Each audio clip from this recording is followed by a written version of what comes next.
Paz do Senhor a todos, amém? Eu queria que você ficasse de pé nesse momento, amém? Glória a Deus, louvado seja o nome desse maravilhoso Deus. A Josélia, culto passado, ela virou para mim, quando a gente terminou aqui o culto, ela falou: Jordano, como que essa obra está acontecendo que a gente parece que nunca pede oferta? Eu falei: meu Deus, é verdade. Mas a oferta é um momento tão importante nas nossas vidas. A oferta é quando o Senhor, primeiro, Ele nos liberta da nossa avareza. Segundo, Ele nos liberta da nossa insegurança e do nosso medo de nós não termos a provisão dEle. E terceiro, sem nós merecermos, por graça, por favor não merecido, Ele nos permite participar desta ocasião de adoração, porque a oferta é um tipo também de louvor ao Senhor Deus. E quando o Senhor, Ele toca nos nossos corações, dilata os nossos corações, abre os nossos corações nesse espírito de voluntariedade, o Senhor, Ele faz com que a gente se encha de alegria. E a igreja, ela precisa sempre ser relembrada desse costume de ofertar. É evidentemente que hoje a gente está aplicando a maior parte dos nossos recursos, nesta obra, nisso que a gente está fazendo aqui. Mas no futuro, amados, em nome de Jesus, quando nós formos finalizando isso daqui, muitas coisas a gente deseja fazer, e as ofertas de vocês sempre serão de muita importância para a gente, amém? Glória a Deus, não para a gente, mas principalmente para o Senhor, para a congregação. Quando eu falo para a gente, eu estou falando para a congregação e também para a obra do Senhor. Glória a Deus, feche os seus olhos. Senhor, Deus e Pai, nós te louvamos pela vida de cada um, estes irmãos que hoje trouxeram a sua oferta, que o Senhor possa prover em tudo na vida deles, Senhor, que o Senhor possa dar as condições necessárias, abra suas mentes, Senhor, para que eles possam aprender a empreender de modo correto, abra as portas, Senhor, para que eles possam, Senhor, para que não lhes falte nada, porta de emprego, Senhor, que o Senhor possa trazer também conhecimento e entendimento, e acima de tudo, Senhor, que o Senhor possa trazer a eles uma confiança plena em Ti, porque o Senhor nos provê de todas as coisas, o Senhor nos provê de saúde, o Senhor nos provê de retidão, o Senhor nos provê de fidelidade, o Senhor nos provê de todas as características do fruto do Teu Espírito, Pai. Em nome de Jesus, continue, Senhor, fazendo com que essa igreja esteja sempre com o coração aberto para ofertar a Ti, para participar deste momento de entrega, Senhor, para a honra e glória do Seu nome. Nós te agradecemos em nome de Jesus, amém, igreja? Aproveitando que você está de pé, eu queria que você abrisse comigo em 2 Coríntios, no capítulo 12, amém? Glória a Deus.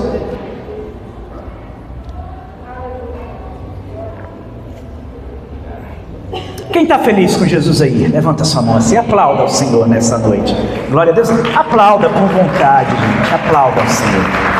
Amém? Louvado seja o nome do Senhor. 2 Coríntios, capítulo 12, irmãos, acharam? Podemos fazer a leitura?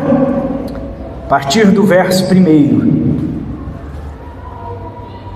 Amém?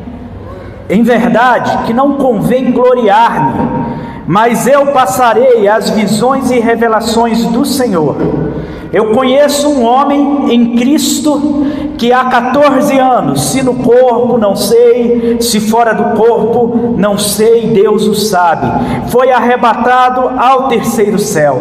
Sei que o tal homem, se no corpo, se fora do corpo não sei, Deus o sabe, foi arrebatado ao paraíso e ouviu palavras inefáveis que ao homem não é lícito falar. De alguém assim me gloriarei eu, mas de mim mesmo não me gloriarei, senão nas minhas fraquezas, porque se quiser gloriar-me, não serei louco, porque direi a verdade, mas deixo isto, para que ninguém cuide de mim mais do que em mim vê, ou de mim ouve, e para que não me exalte pela excelência das revelações, para que não me exaltasse pela excelência das revelações, foi-me dado um espinho na carne, a saber, um mensageiro de Satanás, para me esbofetear, a fim de não me exaltar. acerca do qual 3 vezes orei ao Senhor para que se desviasse de mim, e disse-me: a minha graça te basta, porque o meu poder se aperfeiçoa na fraqueza. De boa vontade, pois, eu me gloriarei nas minhas fraquezas, para que em mim habite o poder de Cristo.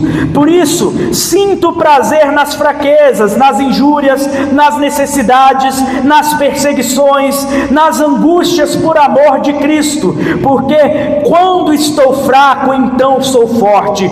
Fui louco em gloriar-me, vós me constrangestes. Eu devia ter sido louvado por vós, visto que em nada fui inferior aos mais excelentes apóstolos, ainda que nada sou. Os sinais do meu apostolado foram manifestos entre vós com toda paciência, por sinais, prodígios e maravilhas, pois em que tendes vós sido inferiores às outras igrejas, a não ser que eu mesmo não vos fui pesado? Perdoai-me neste agravo. Eis que aqui estou, pronto para pela terceira vez ir ter convosco, e não vos serei pesado, pois que não busco o que é vosso, mas sim a vós, porque não devem os filhos entesourar para os pais, mas os pais devem entesourar para os filhos. Eu, de muito boa vontade, gastarei e me deixarei gastar pelas vossas almas, ainda que, amando-vos cada vez mais, seja menos amado. Mas seja assim, eu não vos fui pesado, mas sendo astuto, vos tomei com dolo. Porventura aproveitei-me de vós por algum daqueles que vos enviei? Roguei a Tito, e enviei com ele o irmão. Porventura Tito se aproveitou de vós? Não andamos porventura no mesmo espírito, sobre as mesmas pisadas? Cuidais que ainda nos desculpamos convosco, falamos em Cristo perante Deus, e tudo isto, ó amados, para a vossa edificação, porque receio que, quando chegar, não vos ache como eu quereria, e eu seja achado de vós como não quereríeis, de que de alguma maneira haja pendências, invejas, iras, porfias, detrações, mexericos, orgulhos, tumultos, que, quando for outra vez, o meu Deus me humilhe para convosco, e chore por muitos daqueles que dantes pecaram e não se arrependeram da imundícia e fornicação e desonestidade que cometeram. Amém? Glória a Deus. Irmãos, podem se assentar. Que desabafo do apóstolo, né? Poucas vezes a gente vê Paulo desabafando, mas a carta de Corinto, eu glorifico muito a Deus por esse desabafo, porque a carta de Corinto, ela acontece neste momento, numa ocasião em que os irmãos da igreja de Corinto, eles estavam elevando homens que aparentavam ter as melhores e as mais excelentes revelações. E a igreja de Corinto, ela sempre caminhava para um momento místico, parece que para uma espiritualidade quase mística, diferente de tudo aquilo que o Senhor Jesus ensinou e de tudo aquilo que Paulo aprendeu com Jesus. Eu queria muito falar sobre esse assunto com os irmãos, porque nos dias de hoje, todos nós, aqui eu creio que nessa congregação, cremos que os sinais, que aqueles sinais que o Senhor Jesus ele disse que acompanhariam os que crerem, estes sinais ainda acompanham a igreja hoje. Quem aqui crê nos dons espirituais? Levanta a sua mão. Quem aqui crê que o Senhor hoje, ele cura, batiza? Quem crê que o Senhor Jesus hoje salva? Quem crê que o Senhor Jesus, ele ainda traz visões e revelações? Quem crê que ainda há dons de profecias, dons de língua? Levanta a sua mão. Todos nós cremos nisso. Entretanto, as igrejas, quando elas começam a espiritualizar tudo, elas acabam por cair num misticismo que nunca foi sequer aplaudido ou incentivado por qualquer um dos apóstolos. Eu acho impressionante aqui neste texto, primeiro, Paulo, ele vai até o terceiro céu, ele vai até o paraíso, ele recebe lá ele não recebe, ele vê, ele tem acesso a inúmeras revelações do paraíso. Mas qual revelação que ele traz para a gente? Qual delas ele fala? Vocês já pararam para analisar? Qual delas ele deixou e falou: gente, agora eu vou te explicar agora como que é lá o céu. Olha, senta aqui comigo. Você não vê Paulo falando nada disso. Primeiro fator que você tem que observar é que qualquer pessoa que recebe algum tipo de revelação que seja excelente, essa pessoa, ela vai ser extremamente constrangida pelo fator daquilo que recebeu. No caso de Paulo, que era um homem que já tinha sido, ele tinha caminhado debaixo de inúmeras tribulações.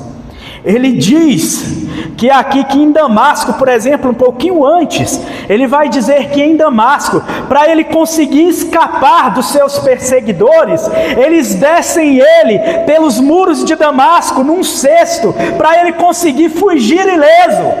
Este homem, ele era perseguido de todos os lados, já tinha sido apedrejado, este homem sofreu inúmeros naufrágios, este homem, ele carregava em si mesmo as marcas de açoites, ele carregava as marcas no seu rosto de noites mal dormidas. Ele era um homem que o tempo todo ele demonstrava, ele era perseguido por tudo, e isso nele já era um sinal de humilhação.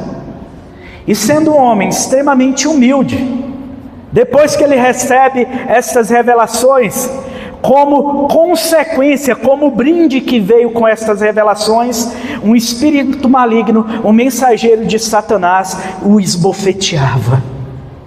E ele ora a Deus, ele fala: Senhor, eu não quero esse brinde, eu não quero carregar isso. Por três vezes ele ora intensamente ao Senhor, e o Senhor diz: a minha graça vai te ser suficiente. Nos dias de hoje, a maioria, a gente vê em muitos dos ajuntamentos evangélicos, um monte de gente se erguendo e dizendo que foi revelado disso, revelado daquilo. Tem gente que diz que foi no inferno, tem gente que diz que foi no céu, tem gente que diz que de repente fechou os olhos, aí viu isso, viu aquilo outro, e todo mundo, quando alguém começa a contar, principalmente quando é alguém que veio da feitiçaria, que diz ter vindo da feitiçaria, ou da macumbaria, ou de qualquer outra coisa, que se converte, e aí ele começa a contar as experiências, eu vou colocar entre aspas, as experiências místicas que ele teve, e a partir de agora ele se tornou um cara mega espiritual, super espiritual, que ele recebe coisas para as quais a maioria de nós não recebe. A igreja lota para poder ouvir esses caras. Vocês já notaram isso?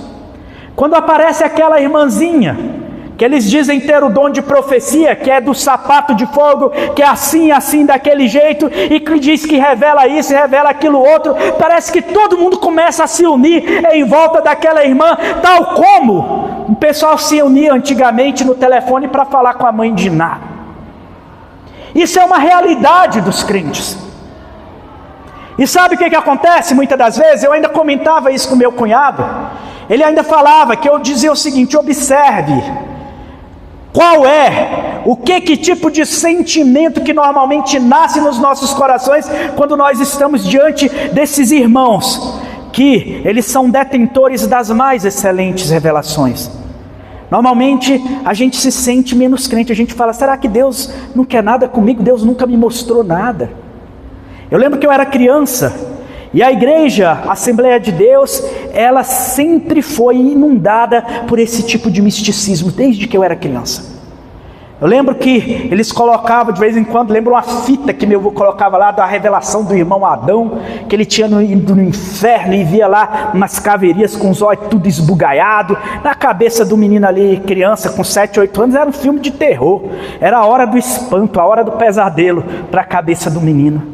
E aí eu lembro que meu pai, ele tinha lá um testemunho de uma irmã Maria, que ele colocava lá, Maria, e colocava lá para a gente ouvir a capa do disco. Era o negócio mais engraçado possível. Uma parte da capa do disco era o céu, a coisa mais linda, umas coroas lá, e lá na outra parte da capa do disco era o povo lá no inferno, se arrebentando todo, né? E eu ficava olhando para aquilo.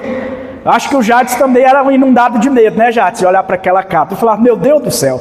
E aí eu orava a Deus, como criança, né? Eu falava, Jesus, eu quero ser revelado das coisas do céu. Do inferno não, Jesus, deixa os outros ser revelados do inferno. Você é doido, moço, e no inferno eu não vou conseguir mais dormir nunca mais. Eu assisto nesse de um filme de terror, eu já não pego mais no sono. Preciso lá da minha mãe perto de mim para dormir. Imagina eu menino indo no inferno. Não, quero ir no céu, quero ver as coisas lá. E orava para Deus, e por muito tempo eu orei para Deus, na minha ignorância, pedindo para Deus me inundar das mais excelentes revelações. E eu vi esse povo, eles dizem que oram, dizem que não sei o que, e vê isso e vê aquilo. Eu me recordo uma amiga minha, que ela também, nascida no Evangelho, na Assembleia de Deus, ela disse que uma vez uma irmã foi pregar na igreja dela, e ela de repente virou assim para um vasinho como aquele ali e falou, olha, o diabo está naquele vaso. Meu amigo, falou do diabo numa igreja pentecostal, o povo parece que se enche, né? Eita ferro, gente, está revelando coisa. O povo gosta de Kodak, o povo gosta dessas coisas, né? O crente Kodak, o crente revelação.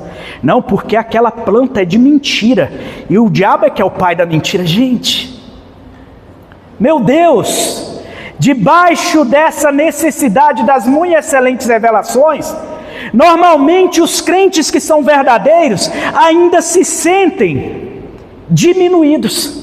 Vocês já notaram isso? A pessoa fala, poxa Senhor, eu te sirvo tanto, e por que o Senhor nunca me usou igual aquela pessoa? Por que o Senhor nunca me trouxe as experiências espirituais que aquela pessoa teve? E aí eu conversava isso, inclusive, com meu cunhado ontem. Eu falei, quando você leu Paulo dizendo que teve essas revelações, você se sentiu diminuído? Ele falou, não, eu me senti encorajado. Que diferença!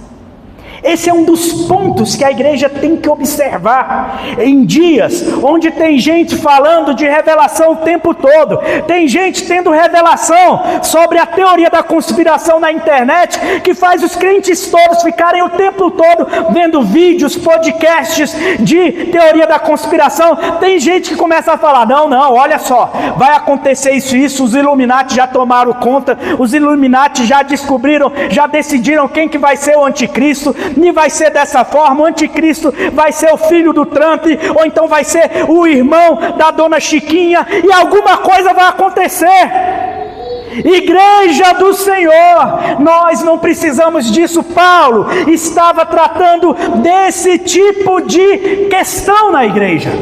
Por isso que ele fala que ele era diferente daqueles mais excelentes apóstolos, que eles vinham com revelações, com visões, com uma espiritualidade que era totalmente diferente de tudo aquilo que é de fato espiritualidade. Quantas vezes, abram os evangelhos, quantas vezes vocês viram Jesus falando de algo místico diferente do que é o nosso mundo? Eu posso citar pouquíssimas vezes. Por exemplo, quando ele vai ali para Lucas capítulo 16, e ele falando ali da parábola do rico e de Lázaro, nota que ele fala sobre o Hades, ele fala sobre o lugar de tormento, ele fala sobre o seio de Abraão, que os dois são separados por um abismo, só que o foco de Jesus não era sobre o Hades ou o seio de Abraão, o foco de Jesus era sobre aquela condição de orgulho daquele homem rico, que só era conhecido pela sua riqueza, nem nominalmente ele era conhecido pelo Senhor. Ele era conhecido pela sua característica. Agora Lázaro, o pobre e o mendigo, era conhecido por seu nome. E o rico, ele estava tão acostumado a mandar, que ele começa a gritar lá do inferno, dizendo, Pai Abraão, manda! O cara é tão acostumado a mandar, que lá no inferno ele está querendo mandar. Manda que Lázaro coloque o dedo na água e coloque na ponta da minha língua, porque eu estou em profundo tormento. A gente vê Jesus utilizando uma parábola. Não dá nem para você dizer que o inferno é daquele jeito, porque Jesus ele utiliza as categorias que eram possíveis de se compreender algo espiritual e que estavam na boca do povo. A cultura grega, ela foi assimilada e foi albergada pela cultura romana. E dentro da cultura grega havia o lugar dos mortos, o mundo dos mortos, que se chamava Hades. Jesus utiliza o termo Hades, este termo, para trazer uma consciência espiritual em categorias que fossem possível aquele povo compreender o que ele estava falando. Então ele não estava trazendo especificamente uma revelação mística. Tanto é que ele fala, quando o rico diz, vai lá, ressuscita Lázaro ou alguém para poder dizer aos meus outros 5 irmãos para não virem para cá. E a maioria, existem muitos teólogos que conseguem definir bem que aqueles 5 irmãos eram justamente aquelas 5 cidades: Jerusalém, Judeia, era Galileia, era Samaria e era Pérea. Ou seja, era uma forma de dizer qual eram as principais cidades daquela região onde eles estavam, que Lázaro queria que eles fossem evangelizados. Lázaro não, o rico queria que eles fossem evangelizados. E a resposta de Abraão foi muito simples. Nota que é uma resposta não espiritualista, é uma resposta que nos traz para fora dessas revelações. Ele diz, eles já têm a lei e os profetas, do que mais que eles precisam? Vocês querem uma pessoa que vai no inferno e fala alguma coisa para vocês? Jesus está dizendo, vocês não precisam de nada disso. Vocês não precisam dessas revelações místicas. Vocês não dependem de nada disso. Eles têm a lei e os profetas. Nós temos a Escritura. Nós temos a revelação do Novo Testamento toda pronta diante de nós. E a gente tem a mania de achar, poxa, essa igreja é pouco espiritual. O que vocês discernem como sendo espiritual? Jesus, ele vai traduzir a espiritualidade. Ele nunca vai dizer sobre as questões espirituais normalmente. Ele nunca vai utilizar as categorias do que é o céu. Jesus, ele simplifica tudo. Jesus, ele vai dizer, porque o reino dos céus é semelhante, aí conta a parábola da semeadura. Ele não vai criar uma coisa. Jesus, ele veio do céu. Jesus era aquele que poderia trazer as revelações mais profundas, mas Jesus sabia que não existiam palavras para poder discernir o que é possível se ver no céu. Então ele utiliza as coisas criadas para explicar como que são as coisas espirituais. Jesus está dizendo para a gente, leia a vida, leia a existência, leia as coisas que estão em volta de vocês. É só isso que importa. O resto é conto, é coisa de caronchinha. Um monte de gente que gosta de artes mágicas. Vocês já viram quando aparece um mágico? Cara, é massa pra caramba ver um show de ilusão. Principalmente esses caras que fazem com baralho. Cara, eu fico louco com aquilo. Eu falo, cara, isso é muito legal. O cara mexe o baralho e tira a carta de não sei o que. O cara pede pro cara anotar lá. De repente ele tira a carta do bolso do cara, de dentro da carteira do cara, e a carta é a carta que ele escreveu o nome. Cara, é um negócio muito massa. Isso chama atenção, isso é divertido, isso distrai, mas isso não edifica em nada. A espiritualidade para a qual o Senhor Jesus nos convida é uma espiritualidade de discernimento de todas as coisas, e nós discernimos as coisas espirituais olhando também para as coisas naturais. Nós discernimos as coisas sobrenaturais observando e fazendo uma leitura das coisas naturais. Quando a gente compreende isso, fica muito mais fácil. Teu filho está lá deprimido, teu filho está triste, teu filho está afundado em angústia, e você fica, Jesus, me revela o que está acontecendo com meu filho, me revela, Jesus, eu vou ligar para aquela irmã que ela é profetisa. Ai, me diz, irmão, que a irmã vai dizer que tem diabo nisso, tem diabo. Cara, às vezes é só você se consertar com teu filho e está resolvida a situação.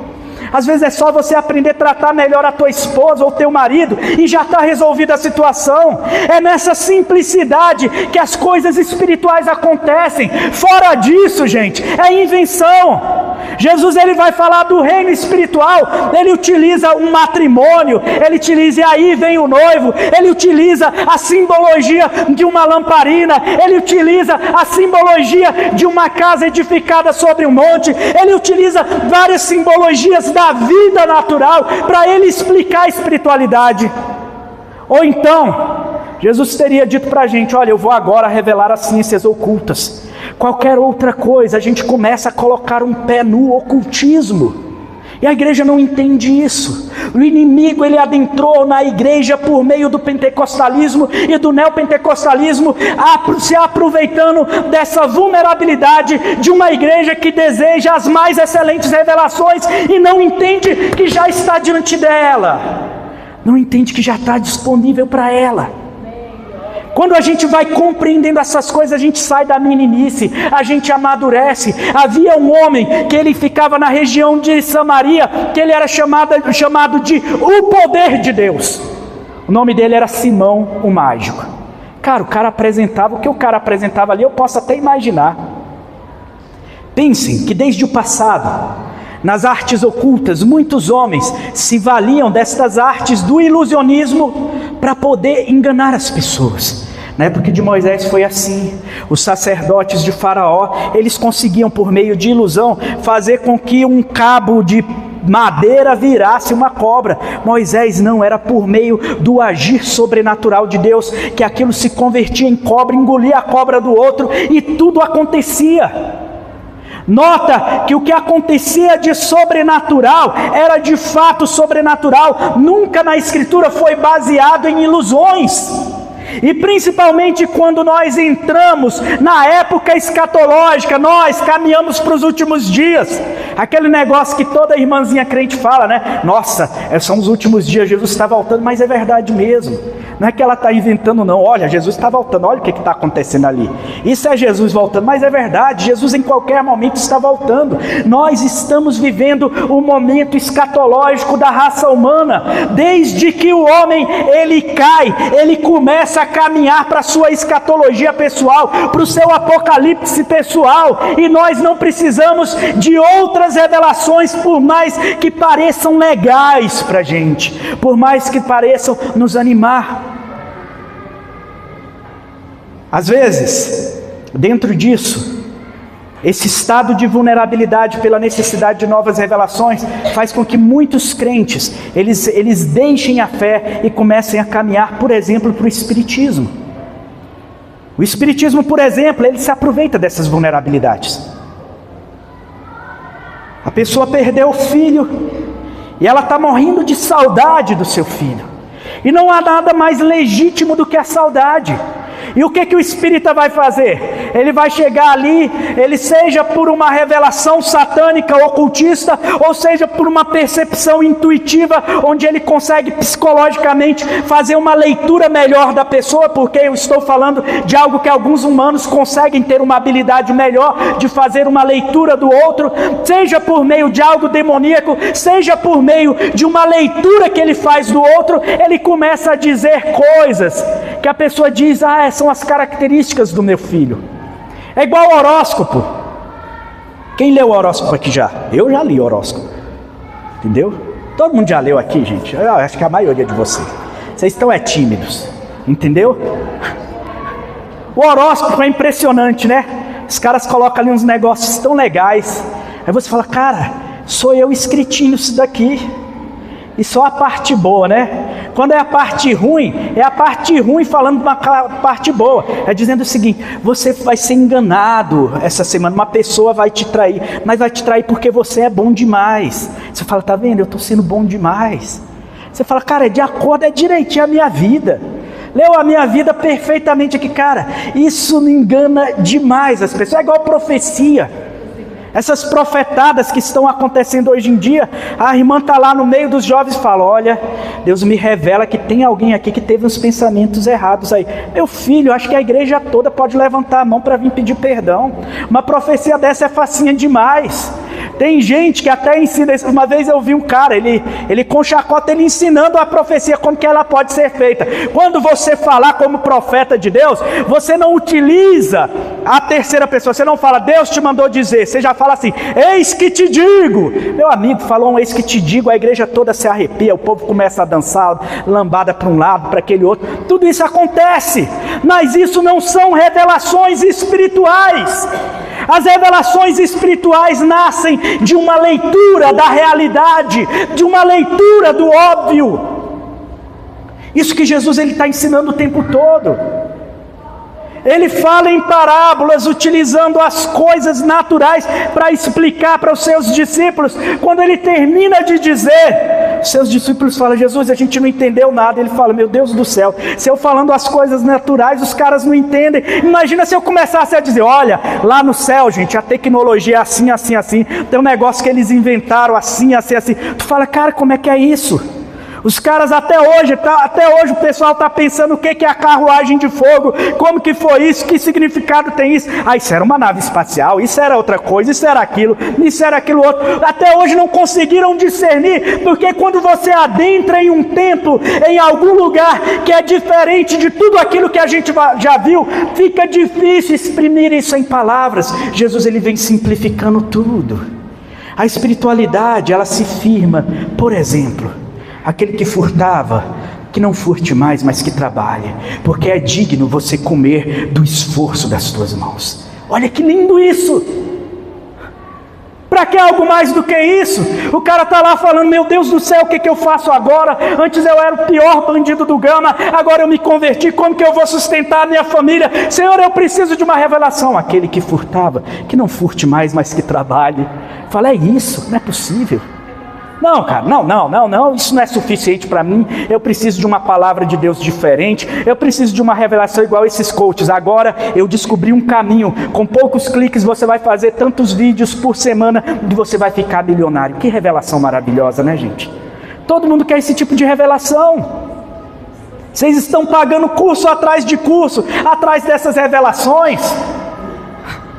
Tem gente, né, que aí está achando assim, poxa vida, eu preciso de Deus me dar um caminho. Aí o cara vai naquele tigrinho, né, nos bets, aí joga a primeira vez e cara, ganhei R$1.000. Isso foi resposta de Deus. Que tipo de revelação é essa, gente? A gente está dependendo destas coisas, a gente está dependendo de coaches, a gente está dependendo de profetas ou profetisas, a gente está dependendo de gente que se reveste de uma suposta autoridade, mas que não tem autoridade alguma. Por isso que Paulo fala, olha, tudo bem que eu não sou igual a estes mais excelentes apóstolos. Paulo está utilizando uma linguagem irônica para denunciar aqueles homens que eram falsários da fé. Falsários da fé. Mas parece que o nosso coração gosta disso. Uma novidade. Olha, cara, como é gostoso uma novidade. Entendeu? É massa demais, entendeu? Quando você tem uma novidade, está acontecendo algo novo, todo mundo já se empolga. Quem já entrou em carro, sentiu o cheiro de carro novo, sabe tanto que é legal. Quem já comprou alguma coisa no Mercado Livre, enquanto está chegando, você está ali esperando. Na hora que chega, que você abre o pacote, colocou, você começou a usar aquele vestido, ou então começou a usar aquilo na tua casa, já para de ser interessante, parece que quase que na mesma hora, porque nós somos viciados nessas novidades, mas nós não somos capazes de vivermos em novidade de vida. Nós precisamos e dependemos da novidade das coisas, da novidade das palavras. Eu quero te dizer que nem a palavra do Senhor se renova. Isso não está escrito em lugar nenhum. A palavra do Senhor, ela permanece para todo sempre. A única coisa que se renova são as misericórdias do Senhor. Mas a gente não, a gente depende de novidade, parece que o tempo todo, a dopamina, tudo, ai, eu preciso de mais, gente, Paulo fala, acomodai-vos às coisas humildes, cuidai, buscai as coisas mais simples. Ele está falando isso, se aplica a qualquer coisa que você pode imaginar, se aplica a você buscar as coisas simples no seu modo de viver, mas se aplica também você buscar as coisas simples no que se trata do ambiente espiritual, porque espiritualidade plena é espiritualidade consciente, discernimento pleno é discernimento consciente. Tem gente que super espiritualiza as coisas. Tem uma pessoa que é epilética, é demônio. A pessoa está com depressão, é demônio. A pessoa está passando por dificuldade, é o Satanás. A pessoa está com isso, gente do céu, parece que essa pessoa carrega o inferno com ela. Isso é muito louco. Isso é muito louco. Vocês já foram libertos disso. Nós já fomos libertos disso. A gente não precisa de nada disso. E eu falava, que a gente percebe isso. Quando a gente começa a ver essas coisas, a gente fala, por que eu nunca fui usado assim? Por que eu nunca fui? Cara, você está aqui pronto para ser usado. Tem gente procurando, não, mas eu quero saber qual é a resposta de Deus para resolver isso daqui na minha vida. Cara, sinta, coloca os prós e os contras, resolve o problema, faça um juízo de valor, resolva com racionalidade. Isso significa você tratar as coisas de forma espiritual. Você não está naturalizando e nem você está se tornando materialista, não. Você está se tornando uma pessoa que tem discernimento. Quando a gente fala dessas coisas, a gente começa a adentrar num campo que vai desanimar um monte de gente. Tem muita gente que é viciado na emoção. Eu me recordo que eu falava muito disso, eu falava, olha, grande parte dessas manifestações que parecem ser espirituais, na verdade são manifestações de pessoas que ainda não amadureceram para a fé. São manifestações de pessoas que não amadureceram. Falo isso com o meu coração extremamente aberto para vocês. Esses ajuntamentos onde o povo está caindo o tempo todo, está todo mundo ali. Gente, isso, eu não estou dizendo que é diabo. Nós sabemos que há 3 tipos de espíritos que atuam no mundo: o espírito do Senhor, o espírito humano e o espírito demoníaco. Nós sabemos disso. Mas nem tudo é espírito demoníaco e nem tudo é espírito do Senhor. Normalmente o espírito que está atuando é espírito humano, de pessoas que ainda não amadureceram para lidar com essas questões e ficam dependentes. Eu preciso sentir, coloca o dedo na tomada que você vai sentir alguma coisa. É necessário a gente abrir os olhos para essas coisas. É necessário a igreja entender essas coisas, que não se trata de sentir, se trata de crer. Não se trata também de racionalizar tudo, mas se trata de você se lançar ao Senhor em amor e em rendição, sabendo que Ele cuida, sabendo que Ele opera, sabendo que Ele já está cercando a tua vida de todos os cuidados. Corre para Ele como teu abrigo, descansa nele, leia as situações da tua vida, leia o que está acontecendo com teus filhos, com teus pais, com teus cônjuges, com os teus amigos, e você vai ver que a solução está diante de você na maioria das vezes, e não é uma hiper espiritualização. É apenas olhar e resolver, olhar e compreender. O Jadson falava aqui sobre compreensão alguns dias atrás, e quando o Jadson começa a pregar aqui, gente, eu não minto para vocês, eu coleto tudo assim como se eu estivesse comendo, entendeu? Eu não estou falando para exaltação dele não, e ele sabe disso. Não estou falando para exaltação dele não. Mas é porque ele tem uma percepção dessas coisas de um modo extremamente aguçado. E ele vai trazer algumas saídas que são tão simples para a gente resolver muitos problemas das nossas vidas, sem a gente precisar depender de mais nada. A gente vai depender unicamente do Senhor, e a gente vai pedir para que o Senhor vá nos mudando, e a gente vai, mediante o esforço, a gente vai mudando também. E essas coisas são mais do que suficientes. Paulo, ele chega a dizer o seguinte: o que é possível, o que é preciso saber acerca do Senhor, sobre o seu grande poder, sobre as suas maravilhas, se manifesta nas coisas criadas. Sobre o Deus que é, se manifestam nas coisas criadas. De olhar para as coisas criadas, você já consegue ver perfeitamente a assinatura de Deus. Você consegue ver perfeitamente que existe um Deus por trás de tudo. Olha para a grandeza do firmamento, olha para as estrelas, olha para a grandeza de todas as coisas, olha para a grandeza que existe numa simples pessoa que sozinha ela é um universo completo de sensações, de pensamentos, de dores, de sofrimento, de alegrias, de prazer e de tudo isso. E você já vê a grandeza do nosso Deus, até mais, até mesmo naquilo que é para ser pó, que nós somos pó. Até nisso, quando a gente começa a viver dessa forma, a gente para de viver nesse ambiente místico. E esses ambientes místicos, gente, eles são extremamente propícios para todo tipo de charlatão. Eu me lembro de um dos ministros do STF, numa reunião que estava lá o João de Deus. Vocês lembram do João de Deus? Que foi condenado por não sei quantos estupros, aquele negócio. E ele exaltando o João de Deus. E ele dizendo, gente, aqui é um lugar espiritual, bonito. Eu não lembro bem as palavras, mas ele exaltava o João de Deus. Pouco tempo depois, estava lá tudo acontecendo. Eu me recordo, pouco tempo agora, creio que foi ano passado, ou foi este ano ainda, lá em Samambaia, havia um pastor super espiritualista, e todo mundo vai para lá para ver a espiritualidade dele, que ele disse que precisava, para ele poder curar alguma irmã, ele precisava ejacular nessa irmã. Para analisar isso, cara. Para analisar essas coisas. Isso aqui pertinho da gente em Samambaia, pertinho da gente. Eu sei de igrejas onde o povo, querendo receber revelações de monte, ia para monte e voltava um monte de menina adolescente que perdendo a virgindade, outras que até se engravidavam nesses movimentos. Eu pergunto para vocês, isso de fato é de Deus? Eu não estou falando que você não deve ir em monte, não. Às vezes é bom você se retirar para algum lugar para orar, não estou dizendo isso, mas aprenda a discernir o que é espiritual e o que não é espiritual. Aprenda a exercer esse discernimento. Aquilo que você já tem uma sensação que está te jogando para baixo, eu não estou falando de jogar para baixo no sentido de você se humilhar e entender que você precisa de conserto. Eu não estou falando disso. Porque a palavra profética, ela sempre vai seguir estes 3 pontos. É uma questão básica teológica e ela de fato é completa teologicamente falando nesse sentido. A palavra profética, ela vai exortar, sim, mas ela vai consolar, sim, e ela vai edificar, sim. Essas palavras proféticas que só exortam, te jogam para baixo e não te edificam, pode saber que não foi completo, aquilo não é profecia. Outra coisa, é muito sério quando uma pessoa chega para você e fala, ó, Deus me mandou dizer isso para você.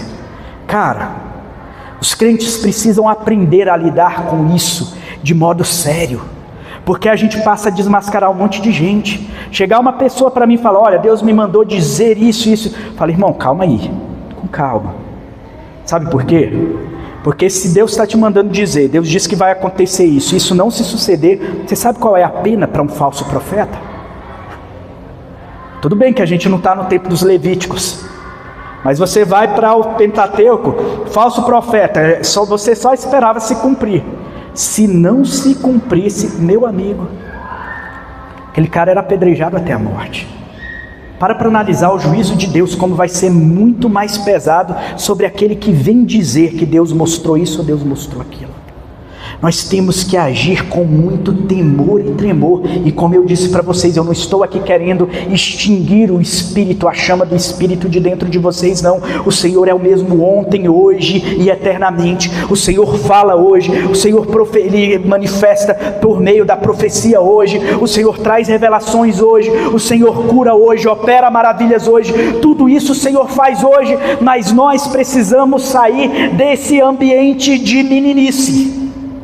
A igreja precisa amadurecer, para que você entenda que se você está sentindo, poxa, mas eu vou na igreja e eu não sinto nada, se você depende de sentir algo, é porque você ainda não amadureceu, é porque você está entrando num estado de vulnerabilidade, para que a qualquer momento você entre para um ajuntamento, onde você vai ser enganado, e você ainda vai sair feliz por ser enganado. É igual mulher de bandido, apanha e gosta de apanhar. Tinha uma personagem na escolinha do professor Raimundo, que ela chegava lá com o olho roxo, chegava machucada, ela falava, eu gosto. Entendeu? E tem crente que é desse jeito. Tem crente que vive debaixo disso. Ama apanhar. Amados, entendam que a revelação está diante de vocês, encham o coração de vocês do Espírito Santo, animem-se, porque a revelação está diante de vocês, estejam cheios de regozijo, de calor, de vontade, de desejo, de paixão pelo nosso Deus. Venham para a igreja com este tipo de incentivo em mente, que vocês sempre sairão daqui alegres, transbordantes de alegria, revigorados para a semana que vocês vão enfrentar. Mas há uma necessidade de parar. Eu não estou sentindo mais nada, eu já disse, põe o dedo na tomada. Quando você sentir aquele choque gostoso, às vezes você até acorda. Até levanta, às vezes você precisa de um desfibrilador pro teu espírito. Tchá! Você falou, opa, voltou a bater alguma coisa aqui, eu estou sentindo de novo. Entendeu? Se é disso que você precisa, então entenda que está diante de você. Não busque essas loucuras. Pare de depender dessas loucuras. Busque o bom conselho. Eu gosto muito de Salmos. Vamos abrir aqui no Salmo, no primeiro capítulo de Salmos. Glória a Deus, ainda temos um tempinho. Eu amo o livro dos Salmos.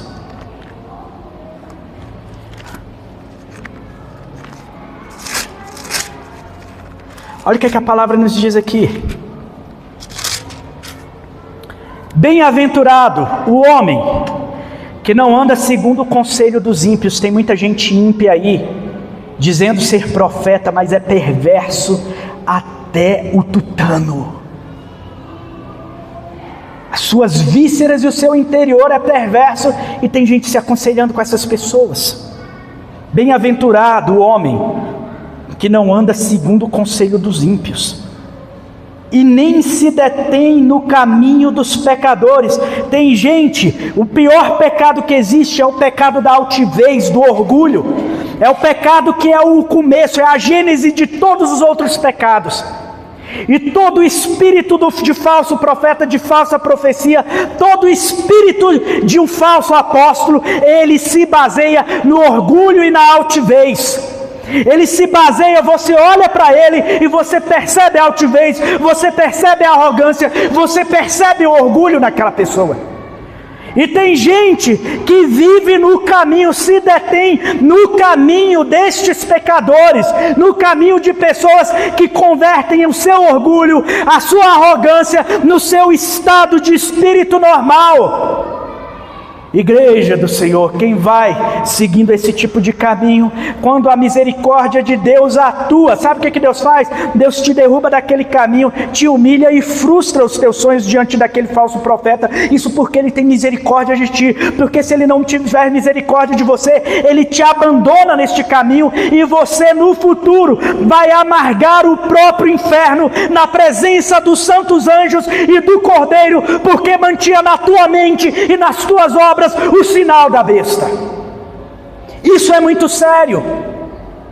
E ele continua dizendo: bem-aventurados também aqueles que não se assentam na roda dos escarnecedores, antes tem o seu prazer na lei do Senhor. A lei do Senhor, eu quero dizer para você que hoje está revestida, é da graça que Ele nos trouxe. Quando você vai para Gálatas capítulo 5, no verso 22, ele vai dizer o seguinte: porque o fruto do Espírito é amor, é alegria, é paz, é bondade, é benignidade, é longanimidade, é domínio próprio, é mansidão, é fidelidade. E para estas coisas não há lei, porque o tudo da lei está aí. Como Paulo, ele escreve lá em Romanos: a ninguém devais coisa alguma a não ser o amor, porque quem ama cumpriu a lei. Isso para nós é suficiente.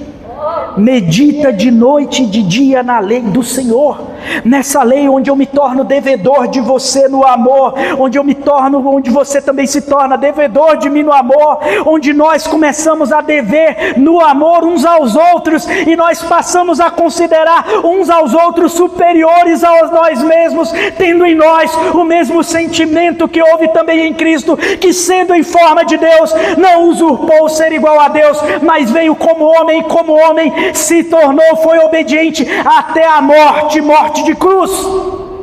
Esse é o sentimento que tem que habitar em nós, esta é a lei que tem que habitar em nós, uma consciência de humildade e de humilhação todos os dias. Como diz aquele hino, né? As alturas santas ninguém voa sem as asas da humilhação. As alturas santas ninguém voa sem as asas da humilhação. Mas nós temos essa necessidade. Quanto mais altivo, quanto mais dono da verdade, quanto mais cheio de si, quanto mais detentor das melhores revelações, seja para ganhar dinheiro, seja para curar. Tem gente hoje que depende das revelações de um monte de médico coach. É muito perigoso os médicos coaches. A gente tem que ter muita sabedoria com isso. Porque tem médico que ele é uma estrela, ele não é especificamente um médico. E na internet também tem um monte de médico coach trazendo um monte de revelação. Porque agora você comer isso daqui, agora isso daí vai dar câncer em você, vai dar aquilo outro. Pesquise, vá buscar discernimento, pede para o cara, me mande o estudo, eu quero ver o estudo, eu quero ler a tese, eu quero ver isso. Porque café já deu câncer, depois café deixou de dar câncer. Hoje adoçante está gerando demência. Aí o povo fala, não, então eu vou comer açúcar, mas açúcar gera obesidade. Ai meu Deus do céu, eu estou perdido, eu não sei mais o que eu faço da minha vida. Porque nós estamos buscando todo tipo de revelação em tudo quanto é tipo de lugar. E as informações estão bombardeando as nossas mentes. E a gente não está conseguindo um momento de paz. Por conta disso, dessa necessidade, quase parece que existe um abismo dentro da gente que a gente precisa alimentar com informação. Nem tudo de informação é revelação. Muito desse alimento apenas está nos apodrecendo por dentro. Tenha discernimento, igreja. Tenha discernimento. Ele vai dizer, antes o seu prazer está na lei do Senhor, e na sua lei medita de noite e de dia, pois será como árvore plantada junto a ribeiros de águas, a qual dá seu fruto no seu tempo, e as suas folhas não cairão, e tudo quanto fizer prosperará. Olha isso, não está dizendo para a gente sair por aí buscando revelação disso, buscando da revelação daquilo, está pedindo para a gente meditar. Parem diante da Escritura, meditem, observem a vida, leiam a vida, porque a vida também é uma forma onde Deus escreveu para a gente poder ler as coisas. Fazem essas leituras, levantem, ergam o óbvio diante de vocês e tomem a decisão. Eu sei que em alguns casos, de modo subjetivo, o Senhor lhes vai revelar algo que é místico, sim, eu não estou descartando que isso não vai acontecer, mas o nosso Jesus, Ele utilizou isso como exceção da regra. Não vai ser diferente com nenhum de nós. Essas revelações místicas de terceiro céu, isso vai ser exceção da exceção à regra, e às vezes vai acontecer com um crente em milhões de outros crentes, e esse crente, ele vai guardar essas revelações, e ele vai utilizar essas revelações como ponto de humildade, e ele vai temer, e ele vai tremer antes de dizer qualquer coisa que ele viu ou ouviu. E como é no caso de Paulo, inclusive, muitas das vezes ele vai decidir nem dizer o que ele viu, porque ele vai dizer, não é lícito falar. Quem entendeu, igreja? Levanta a sua mão. Eu espero que o Espírito Santo tenha falado com você essa noite. Eu espero que o Senhor, Ele tenha comunicado na tua mente de modo lógico hoje. Porque eu quero muito que a nossa igreja não seja facilmente enganada. Que a nossa igreja de fato seja alimentada. Que a nossa igreja busque ao Senhor em oração, que seja uma igreja disciplinada na oração, que de vez em quando se dedique à disciplina de mortificar o corpo por meio do jejum, sim, isso é importante também. E que busque a revelação da Escritura, que busque a revelação do tempo, porque o tempo também, ele nas suas determinações, naquilo que já está determinado, as coisas vão se revelando naturalmente para a gente. Que a nossa igreja caminhe nesse sentido para a honra e glória do Senhor Jesus. Você quer cantar algo, Jadson? Igreja, um aviso. Feche os seus olhos em nome de Jesus. Senhor Deus e Pai, nós te louvamos, nós te engrandecemos. Senhor Jesus, que o Senhor possa trazer a iluminação do Teu Evangelho para as nossas mentes, para que de modo simples a gente caminhe nesse mundo que é extremamente escuro, neste mundo que é tenebroso, neste mundo que está cercado de trevas. Que o Senhor nos ajude a caminhar neste mundo onde as obras estão enegrecidas, onde as obras são más, Que o Senhor nos ajude a caminhar neste mundo, onde a maldade ela impera nas intenções, nos corações, nas palavras, nos olhares, nas ações, onde a maldade parece cercar tudo aquilo onde o humano toca. Este mundo que jaz no maligno, e este mundo que é conduzido pelo Deus deste século, que cegou o entendimento dos incrédulos, para que eles não possam ver e nem crer a verdade.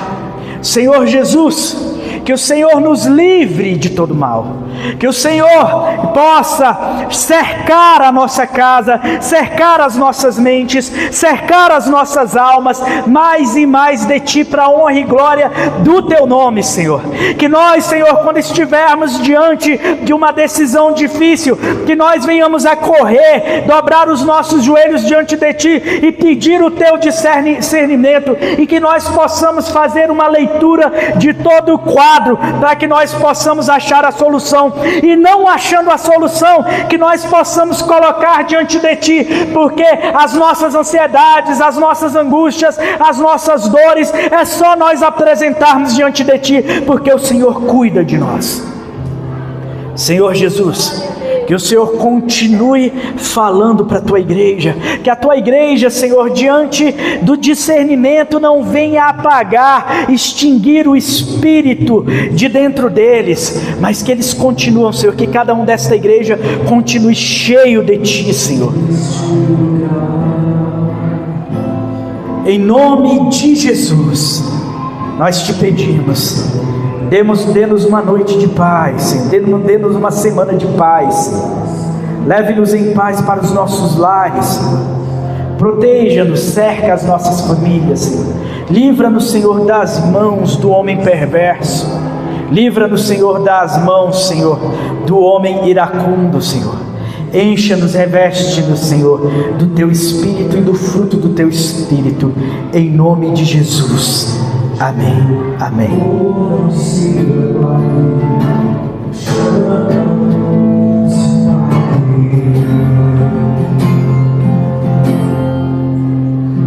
Em Tua presença,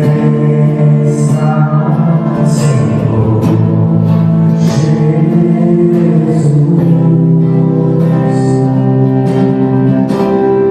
em Tua presença,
Aplauda o Senhor.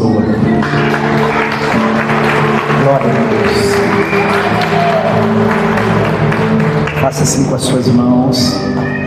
Que o amor de Deus nosso Pai, que a graça de nosso Senhor e Salvador Jesus Cristo, que a comunhão e a consolação do Espírito Santo seja sobre todo o povo de Deus, não só hoje, mas para todos sempre. E a igreja diz: amém, amém. Dê um abraço no seu irmão, saúde o seu irmão, fale se possível, com todo mundo que está em volta de você, tá bom? Deus abençoe a igreja, ótima semana a todos.